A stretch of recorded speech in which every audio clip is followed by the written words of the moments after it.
go ahead and get started. Welcome to everyone coming in. My name is Leonora Okwara. I am the founder of Association of Black Researchers.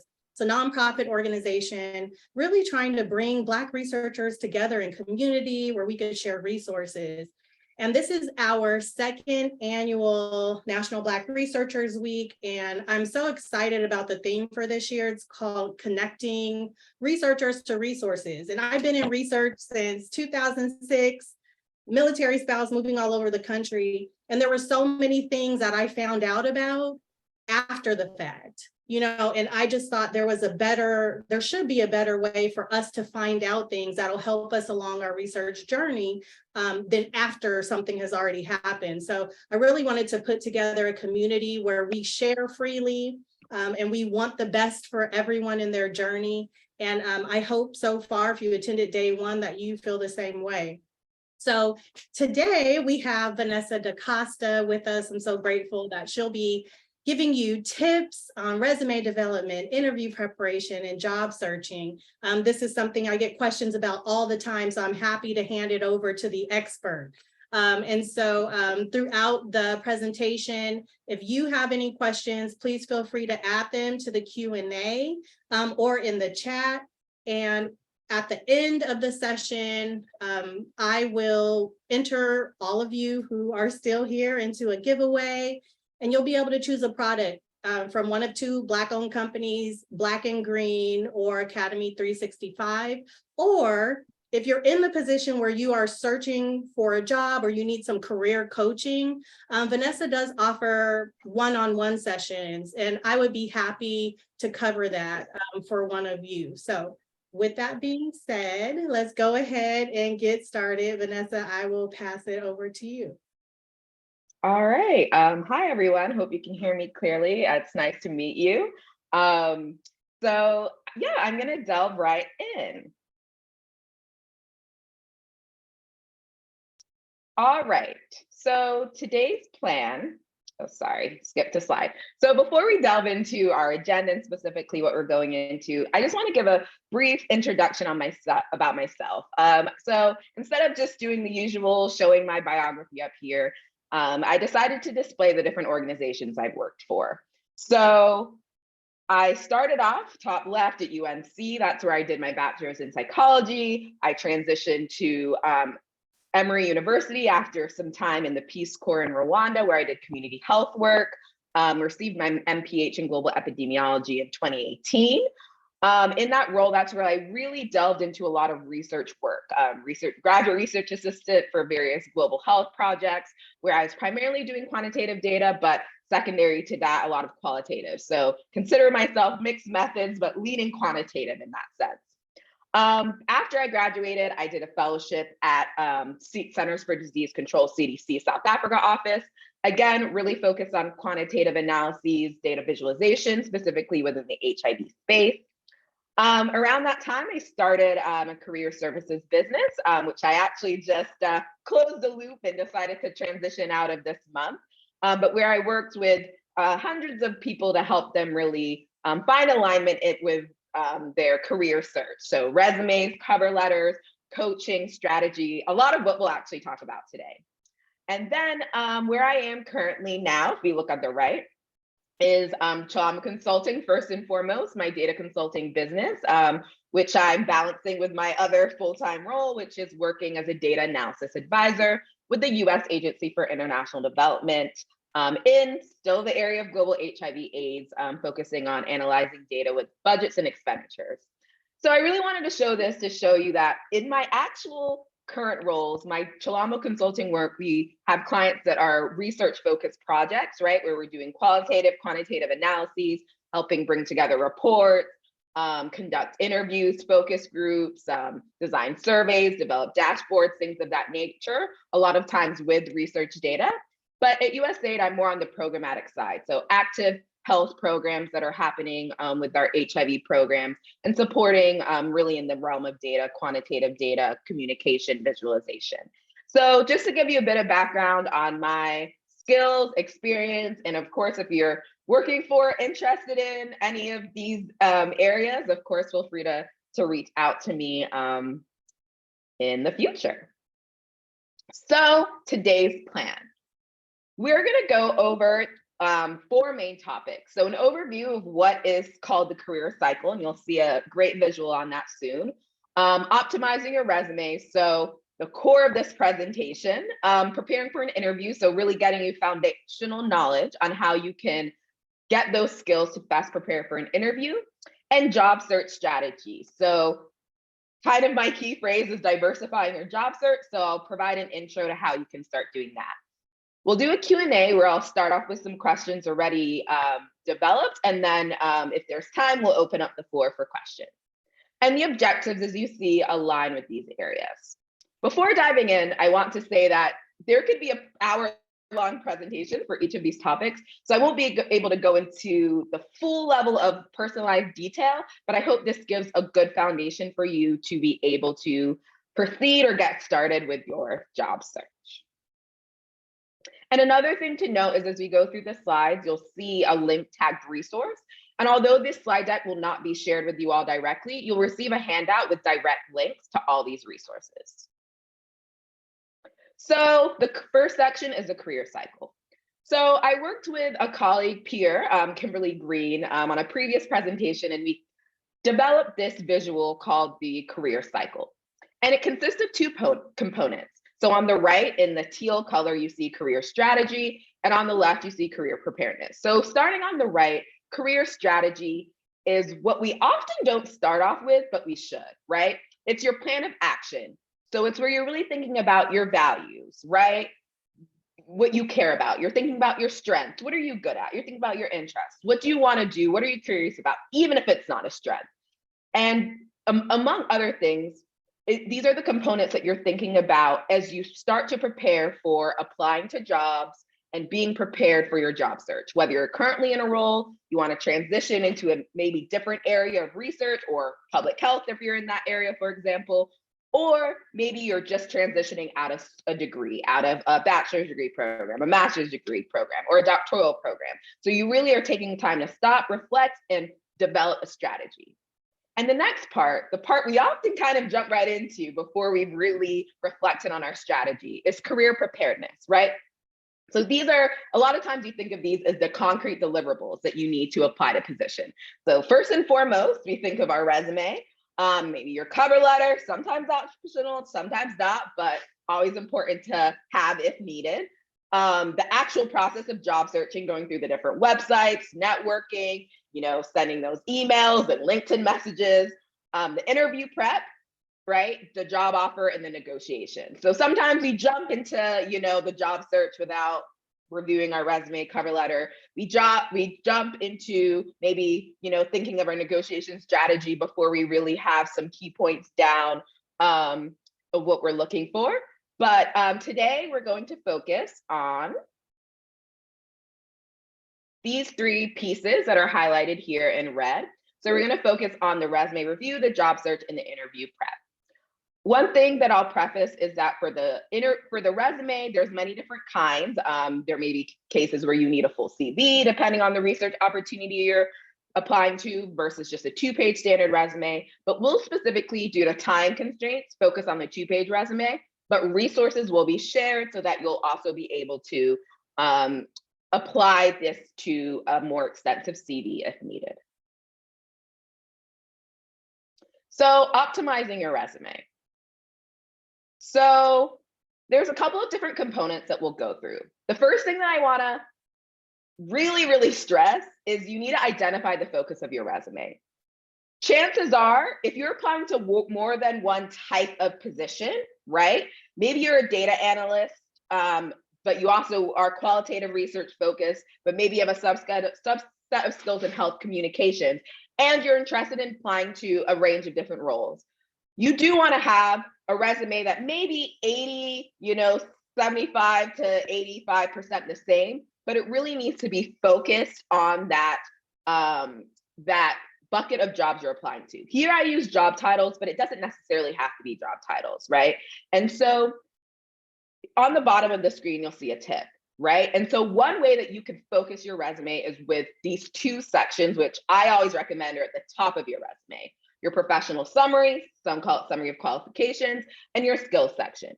So these should really lead with the most relevant skills related to the job description, right? So if you're a data analyst, but you have, maybe a lot of other skills in health education, those types of programs, and you're applying to a data analyst specific role that isn't asking for, health education training type of work, right? It's asking for, have you been able to analyze research study data, focus on quantitative data using these programs? That's what you really want to focus on in that professional summary. Your resume will speak to other skills, but first and foremost, speak to what the job description is applying to. And another thing that I also want to mention to focus your resume is that if you do have a lot of things like a lot of training, certifications, coursework, for those who are further along in your career, you may have on my resume, I've done like 20 trainings on my federal, very comprehensive resume. But when I submit a 2-page resume for, say, data consulting opportunities, I select the ones, maybe 3 to 4, that are most relevant to the position. Again, oftentimes, unless it's a federal resume, your LinkedIn profile will be included. So again, it helps focus your resume, especially if you're submitting a 2-page or shorter resume for your application. The other piece that I really want to stress about your resume is identifying the relevant sections to include. I've already talked a bit about professional summary, but there are other sections that you should have on your standard resume. I'm not going to go through every single item here, but I really do want to hone in on skills and core competencies, because it is an area that oftentimes is done a bit general, but should be a bit more specific. Actually, on the next slide, we'll talk more about that. Another thing that I want to mention is, I'm talking a lot about a 2-page resume. For those of you who might have a longer CV and kind of thinking, how can I cut it down to 2 pages if a shorter resume is needed for the type of position I'm applying to? Again, going back to that selected experience, right? So you may or may not include leadership or volunteer experience, if we look at the tip on the right, if you have a lot of other experience that accounts for that. But if the experience that is most relevant is within your leadership or volunteer experience, do include that section in your shorter resume.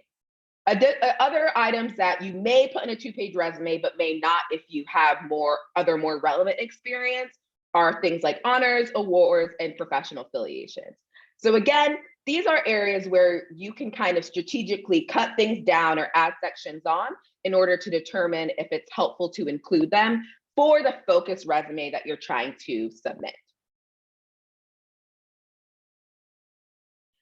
And another component that is really important for resumes, probably the most, is really tailoring within each of these. Again, mentioned professional summary, that should be like a elevator pitch, but your skills and core competencies. So you want to be specific for each category. So for example, a lot of times when I used to review resumes, still wrapping some up to this day, but I see in the skills data analysis, right? If you are a researcher and the data component is a part of what you're doing, you're applying to an analyst type role, a researcher role where you're hands-on with the data, chances are the job description specifies the types of analysis you would need to be doing. It specifies software that you need to use. It specifies deliverables or methods. So be specific, right? You could turn that data analysis into data collection, conducting focus groups and interviews, observations, if you've done that. You can then have a section that is the actual data analysis. Maybe you've done thematic qualitative analysis in Max QDA. You can even have a separate section for the software that you use, which oftentimes people might just have the software, but not explain the actual analysis. Another example that I like to give outside of the data specific areas, since that's my focus, I always like to be cognizant of not just focusing on that, is something like writing. Sometimes you see, writing skills, but if you're working in research, there's many types of writing. You could break that down into, do you write proposals, documentation for IRBs, manuscripts? Be specific. That's what sets people apart. I'll go on a little tangent and say I was just reviewing over 60 applications to hire evaluation consultants for my data consulting business. And sometimes I'm like, maybe these people have this detailed experience, but I wasn't seeing anything more than conducted research on this. And I wasn't sure of the methods that they use, the types of analyses, maybe they didn't submit the required work samples. So, based on their application, it didn't show me that they had the experience that other people who were more specific had. So keep that in mind, especially as for many of these roles, there's very competitive job applications. And the last piece that I'll mention, which is actually the most important, is the actual bullets under your professional experience. So this is where oftentimes you're just seeing a task, right? Conducted an analysis for HIV indicators. That might be the very simplistic version of the example I have here on the right.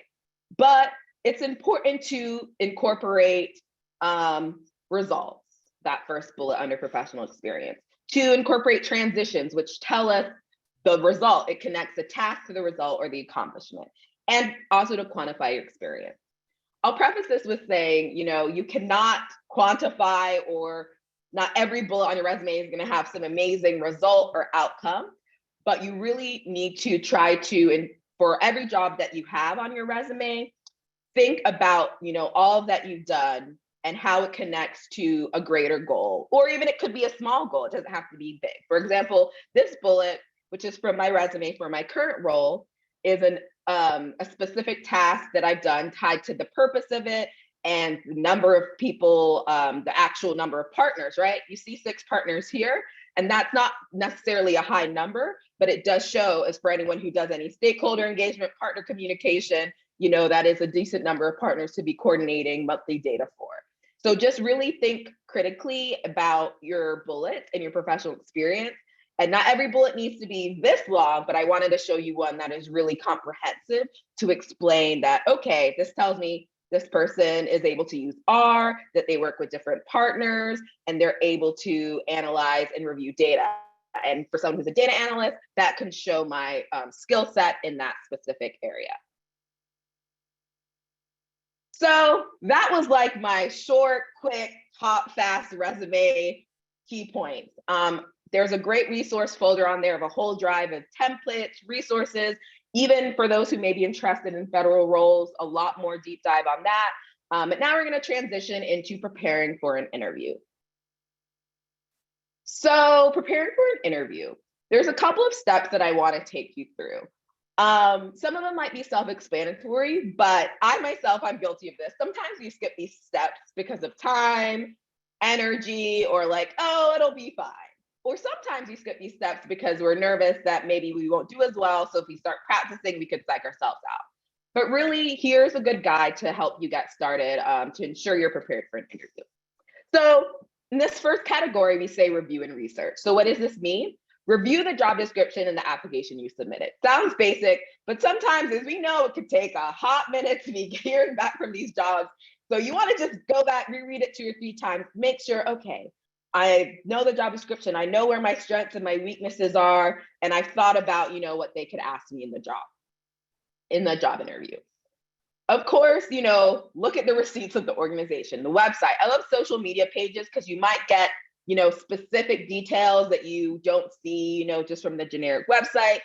You could also maybe gauge a little bit about the culture of the organization as well, and any related articles. So I'm not saying read every article that exists about the organization, spend hours on their Twitter page, but really just take the time, maybe this is 30 minutes or so, just to review what is out there about the organization you're applying to, especially if it's one that's not a big agency or big like research institute or university that you may not know as much about. And beyond just, the general key people, right? LinkedIn is a great site for figuring out, hopefully you have the name of the person that you're interviewing with at this point, but to figure out what people are doing, who's in the role, what their focus and interest is, especially if you're applying to a research role and maybe, you have the method skills, but not the subject matter experience. So you can gauge, okay, maybe this person is, their background's in, say, family planning or HIV research. Okay, although this project isn't as focused on that, that's an area of similarity. So just research who is interviewing with you, who you're interviewing with, just to gauge their background and who they are. This is so important, and it's also the part where sometimes we downplay our skills, right? And so really being able to communicate your skill set in answering the questions they present to you is key. So crafting a response to the tell me about yourself question. I think there's like 2 extremes of how people do this that isn't the best way, which is kind of just only talking about like education. Sometimes early career professionals, and I've been guilty of this myself when I first started interviewing, you really focus on like your school or I've done this course, but you don't focus on the experience you've had through an internship or practicum. Of course, if you have very limited, work experience, you do like, that's a limited thing to talk about, but always lead with your hands-on experience that you have. And in addition to experience and education, highlight the skills that are relevant, right? Because you really want to circle it back down to, okay, so here I am applying for this qualitative analyst position, and you can mention, and the skills that you're most skilled in, and or the methods that you're most skilled in, or the subject area if it's related to the job that you're in. So really just bringing them back to why you. And usually there's some version of a question that's tell me about yourself.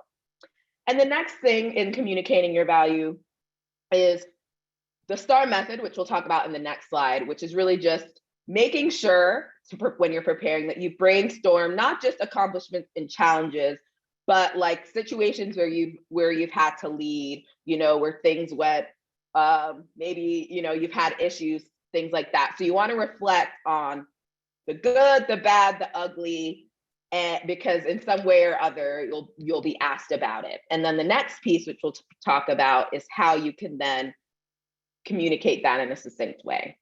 So I'm sure most, if not all of you, have heard of the STAR method. And I'm not going to go through each piece. We do have a very detailed resource on this, which is a video presentation where it's just an hour talking about the different interview techniques and specifically the STAR method with examples. But really, I want to just highlight from this what is often left out, right? People are usually good at explaining the situation, right? The context of the example they're giving. Say they're asked, can you tell me about a time when you had to prioritize something and communicate this to a team member? How did you go about doing that? What was the situation? And the task, like what was the actual task that you had to do or prioritize? Action, what did you do? Right. And then the part that people often forget out is like the result, what it led to, what was the foreseen benefit of this in the immediate or future, right? So not just saying, okay, this was the issue, but connecting it to, but how you overcame this challenge, or, this helped us for the next cycle to be able to, improve this because then we were able to get this process in place for requests or whatever it is. So really, my main advice, because I think many people are familiar with this method, is focus on the R, right? What is the result of, the situation that you're describing? Okay. And then this is like my favorite thing. And it is interview the interviewer, right? So we're sitting in these interviews, we're getting asked all these questions. And I think now we're in a place where basically, at least in my experiences and those I've coached, is that they open the floor to you to ask questions. And oftentimes even, hey, you can email me after to ask questions. Take advantage of this. I've listed here 4 questions that I love, but don't just take these questions and ask them in your next interview, because there may be questions that some organizations will provide a detailed way, few organizations will provide like, these are detailed onboarding ways to onboard employees. So we onboard employees. So for that first bullet, you wouldn't want to ask that because they've already given you that information. So before I delve into some of these questions, the first thing is make sure you're not asking something that is easily found through their communications to you or like right on their website, because you want to show that you've paid attention to detail. Some other example questions, right? Thinking about development, professional development. Some organizations offer specific classes, some offer funding for you to go and take that class. So if you don't know about that, ask about what opportunities are there, because then you can really gauge if they're willing to invest in you to continue skill building. You could also ask about the team. This is something that I'm very aware of, because as a data analyst, it makes a big difference if they're hiring you as the only data analyst on the team or you're one of many. That could really change the dynamics and the workload, right? So think about if that's a question that's relevant to you. And another one that I love are about challenges. So, you could ask like, what are the biggest challenges that I may face, or that someone previously in this role has faced? If you're placing somebody, you know, getting at like the issues is really helpful as well. And there's a resource that'll be in the handout. It's an article that I really love that I look at before job interviews and send to everybody who's interviewing, where you can look at all these great interview questions and see which ones align with you. You know, depending, some might give you 10, 15 minutes to ask questions. Sometimes you might be able to squeeze in one or two, but always ask, hey, is it possible to email questions as a follow-up, which, you know, sometimes it's harder depending on the company, if you're a contractor, all of that. But asking questions that are helpful for two reasons. Number one, not just showing that you have thought about the role in detail, which is great, right? Shows engagement. But like, think of, again, back to the phrase of interviewing the interviewer. Like, you hopefully, and I'm manifesting this for everyone, will be interviewing for multiple roles or are interviewing for multiple roles. And so, you know, maybe you have a hard decision to make, right? And maybe one job offers 5K more, but it doesn't have any professional development opportunities. You're the only person doing that role and it's a high workload. And so, you know, you have an option. So it also helps you with the like when you think about selecting an opportunity, you have multiple offers, and then the negotiation down the road, if you have more context that may not have been answered in like the background stage of the interview. All right, and so our last section before we get into questions. So job search strategies. So I'm gonna go through active search strategies and passive search strategies. I think this is a part that can be really overwhelming because quite frankly, there's so many websites, but also even if you're in LinkedIn or Indeed, where many people nowadays are searching for jobs, there's a lot within there. There's a lot of ways, there's a lot of alerts and keywords and things that you have to do or should do to kind of get your, to find different job opportunities.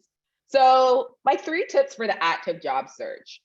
First, explore opportunities across different industries. You know, specifically in the context of research, these skills are needed everywhere. Whether you're in the pharmaceutical industry, tech, education, entertainment, of course, public health, there are opportunities in research everywhere. I do understand, you know, say you have a public health degree and research focus and you want to stay in public health, you can even find public health jobs within these other sectors. And that's something important to know. I know there are people who work in higher education in the schools of public health, you know, who are conducting research, working with the workforce, things like that. And so there's a lot of opportunities. So I encourage you to look across different industries, see where there may be alignment. And then from there, you can focus down your job search. Maybe you'll realize, okay, I really only want to focus on public health type organizations at this time, but maybe, you know, after a couple months, I'll expand, look more in the tech industry or whatever it may be. So just knowing that there's opportunities everywhere can really help with expanding the job search. And even again, being able to set up some passive strategies, which I'll talk about to see those opportunities. Another point is to being active is directly messaging recruiters on LinkedIn who are listed on jobs or postings of interest. So again, thinking about just strategy, you have to be strategic, right? Because there's a lot of recruiters, a lot of people posting jobs, but for the job that you're really interested in applying to, you put together your quality application and you've applied to or planning to apply to. If you see a recruiter listed on the job, say within LinkedIn, that's where you can usually see their profile connected. If they opt in, it's worth messaging them. I've taken that tactic before and it has been helpful to be able to get interviews. Even just yesterday, applying to a data consulting position through a contractor, and I was connected to a recruiter, sent her message, what she was like, oh, this isn't in the sector I work in, but I'll forward the application. And this was last week. And today I got a message saying that they wanted to talk to me about this consulting opportunity. So it's a long game for sure. Not everyone will be responsive, but if you strategically connect with people in the positions you're applying to, where you do see people's faces on the job posting, it could really help you in the active job search. And another piece that I think is talked about often is really connecting with senior researchers, professors in your areas of interest. But I also want to add, you know, you should just be networking up, networking across, networking within your communities, within your groups. Many of the people that I've collaborated with through business, and mostly business, I guess, in my sense, have been my peers, and also like mentors to me as well in that sense. And so really just connecting with people that you know who are doing this work, whether in a more senior level or at the level that you're at now, to build connections as well. And of course, you'll see linked a resource that I'll share more about. That will be included in the handout, which is on my former website. There's a list of over 150 job search websites. Many are focused on public and global health, but there's research institutions, associations, all of that jazz in there. And so it's a great place to start as well, especially when thinking of where you could set up job alerts. And passive job search. So just kind of mentioned setting up job alerts on different websites where feasible. Again, go to that resource to see some of the sites. Optimizing your LinkedIn profile so recruiters will come to you, less work for you, right? And so if you optimize it to positions of interest, you'll get inquiries, sometimes very unrelated, but mostly related. And there's a resource with a step-by-step tips on how to improve your LinkedIn profile if you currently aren't getting much engagement on there or aren't sure of how to set it up for your job search.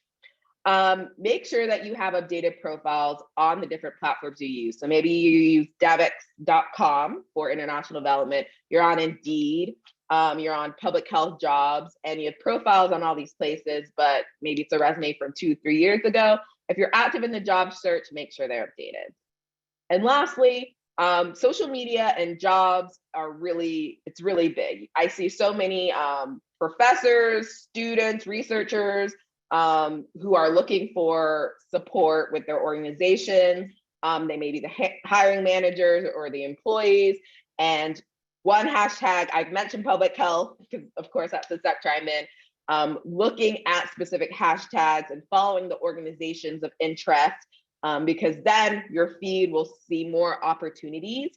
And one example hashtag I always recommend is public health jobs, as you see opportunities across research, programming, and even the intersectional kind of industries that I mentioned before that may be not, the health department, but they're doing health work for some sort of organization.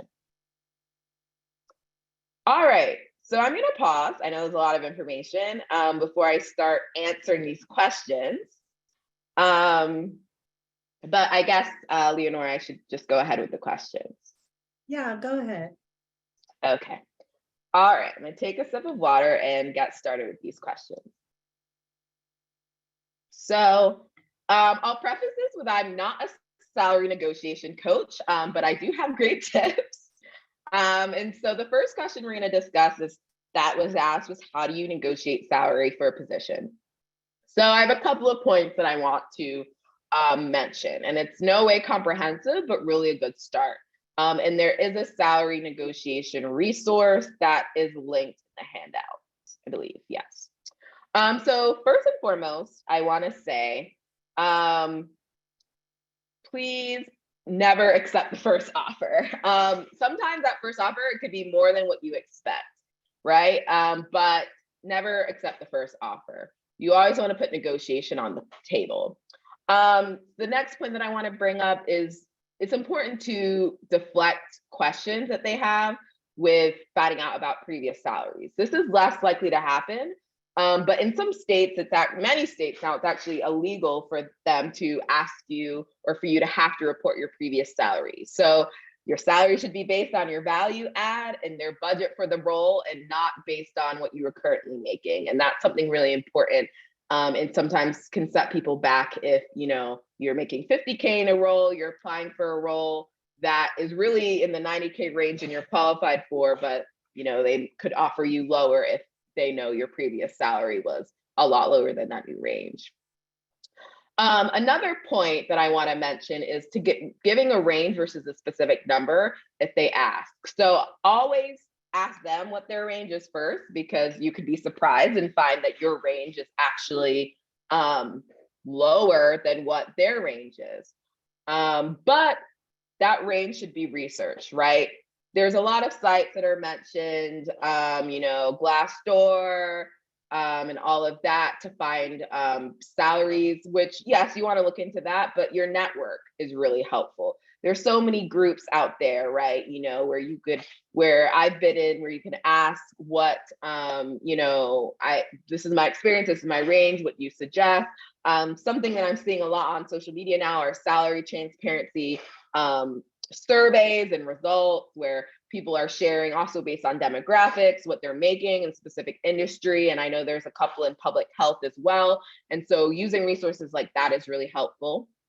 But beyond just like the logistics of negotiation, of when to ask for a range, all of those things I described, or how to ask, how to do your research, the most important thing is, what are you actually saying, right? You want to advocate for your value add, not that you need the money for your personal financial reasons, or just the fact that you deserve to be making more money, which is definitely true. But think of it as a business, right? What is your value add? What are you bringing to this organization, which is why they should hire you? And so really just that is something that is important to highlight. And so you want to check out the skills, what you've accomplished in your last role. If years of experience is a value add, what you have to the position. If there's something that you can do that's not in the job description that you can add, you can include that as well. Again, not required, because the job description is a job description, but especially if you're asking for a range that is, a lot higher than the budget that they've provided. If so, that could also add value. So really speaking to the specific receipts, I like to say. And the last point I'll bring up about negotiation, there's a lot that could go into this. There's a debate about email or phone negotiation. I've done both. And a lot of people have done both. And it honestly depends on the situation that you're in. So if you're ready on the phone and you are, ready to negotiate, you can negotiate on the phone. If you're not hearing what you like to hear, you could say, I need time to think about this. Could we schedule a time to check in, in however many days? And then from there, you could also draft a follow-up email response, just so that they have everything written down. My personal default is email, because I think receipts are important, and sometimes people could go back on their word. But it's really up to your judgment. But just knowing that you're taking the time to assess their counter offer and making room for that is key, whichever method you decide. So that was kind of a lot on negotiation, and there's a lot more that goes into the process, but just to give some starter points, and there's a resource in there as well to help. So for research grants, I'm not going to go into so much detail, just due to the fact that there's just a lot of online resources out there. But, my key points that I've kind of written down here are, do your research, check eligibility. That is key, because sometimes you jump into applying to something and then you're not eligible. And crafting a quality application. I think that is something where mentorship, collaboration is very important. Being able to work with somebody who has done this before. And where to look, like literally where to look. Government, right? There's grants.gov, but there's also different foundations, institutes, all the national institutes, like National Institute of Health, for example. And there's certain foundations or listservs through foundations where you can then be part of email lists where they'll send you different opportunities that they both offer, as well as other like sister organizations. So a big one that many of you may be familiar with is Robert Wood Johnson Foundation. But I encourage you to, of course, connect with Leonore and her association here, because they're a great resource for all things research. So the third question about a research abroad. So I've worked a lot abroad. And so one thing that I'll say is universities, right? If you are looking to kind of do full hands-on work, researchers, but you also should look at projects or programs that have that fund project abroad. So when I say universities, for example, I worked with, when I was at Emory, I worked with the Emory Rwanda Zambia HIV Research Group, which funds, they receive funding like from PEPFAR, so President's Emergency Plan for AIDS Relief, and other organizations for the work that they do for the work that they do in both Rwanda and Zambia. And so a lot of universities have funding for global health projects where they have sites and clinics and research centers that are based abroad. And depending on the organization, they may have some roles for US citizens, although a lot of them now, for better equity, are having more roles for locally hired nationals. But you could then be based at headquarters and do kind of, period, like travel and be based abroad for periods of time to support on specific aspects of the project. So that's kind of one piece. But I think specifically for research, I recommend university affiliation. If you're looking more programs like what I do, there's a lot of international, there's government international organizations, but then there's also like NGOs, private sector organizations. And if you go to the job database in the handout, you'll see a lot of them in there. Okay, chugging along. So fellowship opportunities. I'm not going into too much detail because I have a list on that resource on my website, the job database, of a bunch of fellowship opportunities, post-undergrad, non-students, post-MPH. If you scroll to the bottom of that site at Chilombo Global Career Services .com/job database, you'll see a handful of lists of different fellowship opportunities on there. Okay, so number 5 kind of aligns with this as well. So CDC, health departments were some great places to look. I'm glad you mentioned the besides part, because a lot of times, in public health, the first thing that people think of is federal government, has to be CDC. Local health departments is another state or local county option. But of course, there's not only many other federal government agencies for opportunities in research or public health, but there's just many other organizations. I've mentioned different types as we've been going through these questions and the presentation as a whole. But really international organizations, universities, pharmaceutical companies, corporations as well. I mean, you're seeing a lot more public health jobs, like in entertainment, right? With different health protocols and advising and research, a lot of market research as well. So again, I'm not going to specifically list a bunch of organizations, but I'll refer you to that job database that I mentioned as a great starting point as well. And I think, again, also connecting with alumni from your schools, your network, looking at people's profiles, looking at the public health jobs hashtag for this specific question, seeing what organizations are popping up, where people are working, because there's always something like you learn, like I have alerts, or I learn of a new organization every single day. So there's many options out there if you really connect to the different groups and listservs and resources that I've included in the handout. All right, and the last question on here. So discuss financially beneficial independent opportunities. So I interpreted this, and whoever asked this question, if you're on the call, feel free to chat or follow up. I interpreted this as like freelance or independent consulting opportunities that you could do with your research skills, or with any skills, but I just specified the answer to research skills. So I kind of answered this like when I look at requests for proposals. So when, say, an organization is like, I want to hire a consultant to do X, Y, and Z, what are things that I usually see in my like scope of, in my networks in public health and research and data consulting that I'm seeing? So I've seen proposals where people are asking for individuals or consulting teams to review manuscripts. I just saw one where they wanted someone to review like 20 manuscripts or something, help with the whole IRB approval process and managing that. It's a skill that you all as researchers have. Project management, which is very broad in every single industry. So for anyone who has their PMP, project management professional certification, or the skills from their job, that is a huge area you see in freelance opportunities. Of course, what I'm in, data analysis, report writing, synthesizing the data, visualizing it, things of that nature.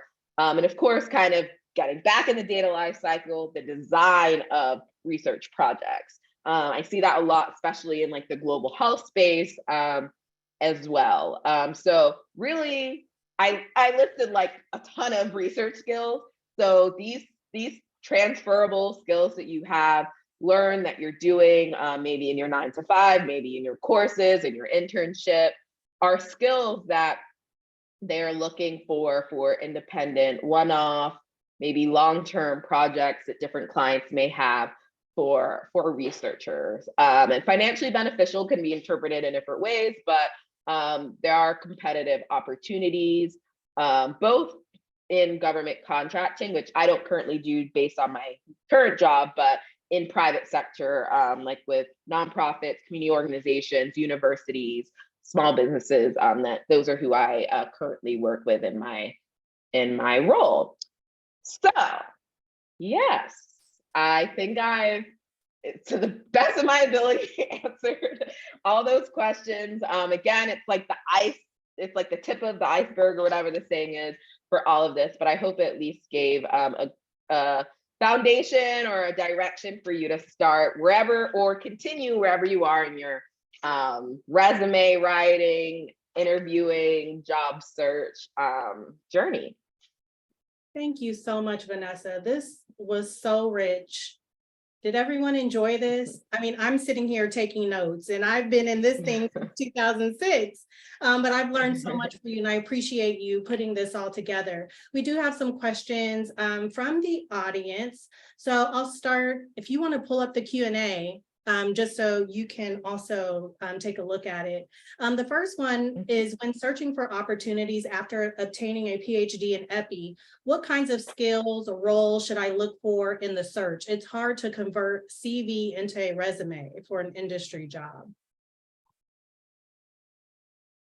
That's a good question. So sorry, I'm looking at my other screen. Let me like reorient myself really quickly.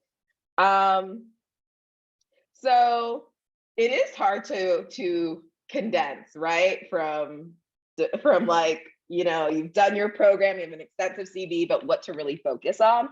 So first and foremost, I hope these tips really helped you in terms of knowing how to prioritize. That was part of the intention of this. I think I think the resume piece is one that will help with, you know, being able to submit quality applications, but going back to the skills that you did in your epidemiology program. So I don't have a PhD in epi, but I have a master's. And so the skills, right, that you have, so maybe you're very methods focused, analysis focused, right? Maybe more reporting, maybe it's very specific statistical areas of expertise that you worked on, right? So I think first, like when you're thinking about career strategy, are you interested in still being hands-on in research projects? Like, I want to be able to apply these skills that I did and learned through my dissertation and everything in a research project for an organization or a university, and thinking through if research is your priority, right? Otherwise, if you're kind of like, I want to be able to use these epi skills, but not necessarily be focused on a research program, maybe more so ongoing health programs, then that could really help with, you know, you're maybe looking at, of course, there's state departments and all of that, but all these other international organizations, nonprofits, community organizations, private sector associations, and institutions where they are looking at epi data trends for all of the active projects that they have, but it's not necessarily research. So identifying what you like, think about like, what are your interests and your values, what you like doing, and searching by those skills, right? So you don't have to search by software. You can search by, you know, if you're kind of like, okay, I like the evaluation scope of work, right? And I have these quantitative skills, that's the keyword that you can specifically put in. If you're like, okay, I like the data work, it doesn't have to be epi specific data, but I want to apply these skills to other types of data sets, then you can look at variations of data analysis, data analyst, data advisor, even just putting in not the job title, but like I said, data analysis, data visualization. If you really like, if you did focus on, you know, building dashboards or developing visuals, there's a lot of like Power BI developer, Tableau developer, or maybe you haven't used that software, but you know how to create visuals so you could still apply to those roles. So thinking about like, what are the things that you enjoy doing during your entire time doing your PhD, and start searching by those skills is helpful. The last thing I'll say, I know I'm taking a long time this question, when you look at different job descriptions, just start highlighting like, oh, I like this I want to do this, or I can do this, because then that can help you see, like, maybe you're like, okay, I'm constantly seeing these roles of interest in this epi data field, but like they're using this other program I'm not familiar with, or they want a bit more community engaged work because that's part of it. And so it also helps you refocus in terms of like where and how you can look for opportunities. So that's kind of my hodgepodge of advice there. Great, thank you. A question from the chat. You mentioned adding specifics to the resume. What specifics have you seen from successful resumes? That's a great question. So I feel like I'm hypercritical of resumes because of my work reviewing resumes. So I always have to take a step back and be like, okay, but am I just seeing the person's experience first and foremost, even if the formatting is a little crazy, right? So I mentioned skills. Don't just list like the general bucket of skills, like qualitative research, right? There's a lot in there, right? There's a method, there's analysis, there's the deliverables, there's the software. So just being specific, because if you look at the job description where I mentioned like proficient in one of these software, yes, but like, have you written reports? Have you developed, have you synthesized an analysis? Have you conducted focus groups? And someone might have qualitative research, but then nowhere does it say if they've, led a focus group or if they design an interview guide or anything. And so you don't want to make assumptions. So just think about being specific.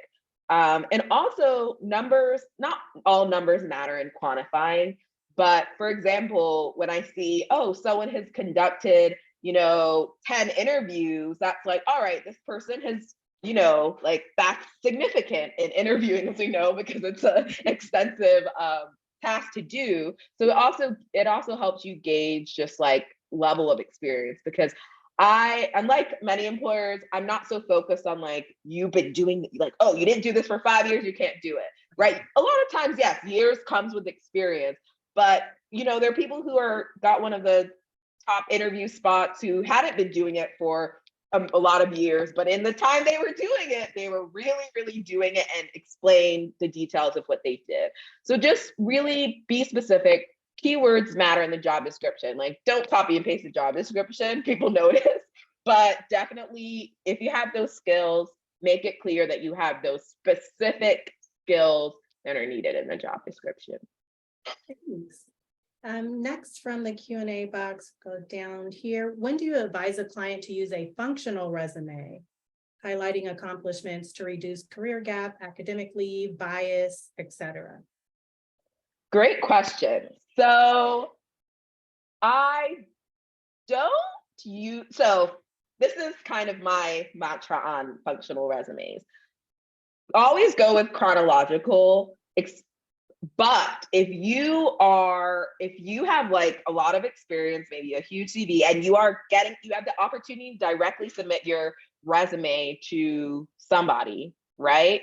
Like maybe you've applied through a portal, but you have the opportunity to directly send your resume to somebody, go with a functional resume. If the organization's a bit more, not like typical government or like a well-known I don't say well-known, but like, I guess like a typical industry organization, and it may be more, maybe a startup is one area, but there's a bit more flexibility. You have a direct contact, and structuring it in the functional sense helps. You can do that.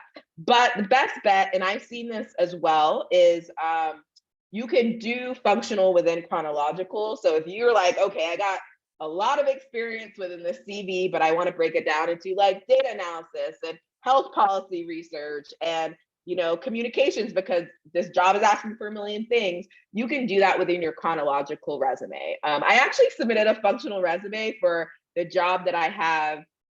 Well, the first job I had with USA before I got a promotion, I submitted a functional resume because I was like really trying to show certain things, and I was like, let me just do it this way and ended up getting it. But chronological is how the typical hiring manager is, like, their brain is trained to review it. So if you really do want to section it out by like categories, do it within the chronological would be my suggestion first and foremost. Great, thank you. Would it be better to invest in LinkedIn Premium while you are in the job search process? If you have a optimized LinkedIn, you know, you got your summary profile, you have your keywords in there, all your job descriptions, like in there, then yes, it does help because there's certain things that you can see. You have a lot more credit to message people that you're not connected to. It gives you more visibility. I have it, and you know, I suggest getting it. If you can have someone pay for it, an organization, of course, that's the way to go. But obviously, if you're not currently employed, that's a challenge. But try to do I think they still have the free day period, but don't get it until your LinkedIn is optimized, which again, in the handout, there's a resource to help you with that.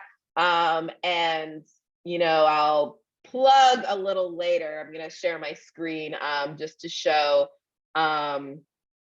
like my service, but I offer a service where I can walk you through it, but now I refer to my former career coaches who used to work for my business, who also do offer that service. If you're like, I need someone to help me really translate my resume into a LinkedIn profile, which, you know, they're like 70% the same, depending on how much level of detail you want to put. So I do recommend it if you're actively in the job search, but you're like, not just applying to jobs and leaving it there, but you're messaging recruiters, you are posting, you are doing different things, which you don't have to do everything at once. But again, those LinkedIn tips can walk you through some strategies to use it effectively. Last question, the last minute. Can you negotiate the salary for contractor positions? For contractor positions, sorry, I'm trying to think about what that may mean. For contractor positions, yes, you can. So even if you're getting an hourly rate or you're doing independent consulting, you can negotiate. Sometimes you're going to see like this is the fixed budget if you're applying to like a budget project. But for contractor positions, unless they state that they can't negotiate, if a job is like, this is what it is, like they tell you in the beginning they're not going to negotiate. My rule of thumb is if it's like, I just don't bother, because like negotiation should always be on the table. If they're not giving you a range, you know that you can even negotiate within. So assume that you can, unless they're specifically like, for a lot of fellowships are like, you are getting this like GS9 level with the government. No one's getting anything different. It's set in stone. Then you can't negotiate. But if it's not, nothing says you can't, then you always should. Great, thank you. For everyone who is still here, I did drop the link to our evaluation. We can only get better with hearing from you all and hearing what you want to see next year, because I try to make it happen.